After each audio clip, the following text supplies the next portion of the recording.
ಹೀಗೆ ಒಂದ್ ವಾರದಿಂದನೇ ನಾನು ಯೂನಿವರ್ಸಿಟಿಗಳು ಮುಚ್ತಾ ಇದ್ದೀರಾ, ಸರಿ ಇಲ್ಲ. ಈಗ 12 ಕಾಲೇಜ್ ನಾನೇ ಮುಚ್ಚಿದ್ದೀನಿ, ನಗರಕ್ಕೆ ತಂದಿದ್ದೀನಿ ಅಂತ ಇವರೇ ಹೇಳ್ತಾ ಇದ್ದಾರೆ.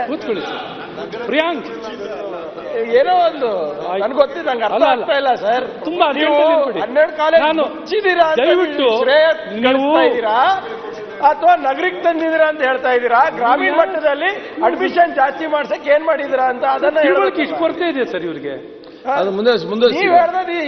ಕೂತ್ಕೊಳ್ಳ ಪೂರ್ತಿ ಮಾತಾಡ್ತಾ ಕೇಳಿಸ್ಕೊಡ್ರಿ ರೇ. ಒಳ್ಳೆ ಫೈಲ್ಸ್ ಬಂದವ್ರಂಗ್ ನಿಂತಾನೆ ಇರ್ತೀರ ರೇ. ಬಾಯಿಗೆ ಬಂದಂಗ್ ಮಾತಾಡ್ತಾ ಏನ್ರಿ? ಯಾಕೆ ಮಾತಾಡ್ತೀವಿ ನೀವು? What do you mean?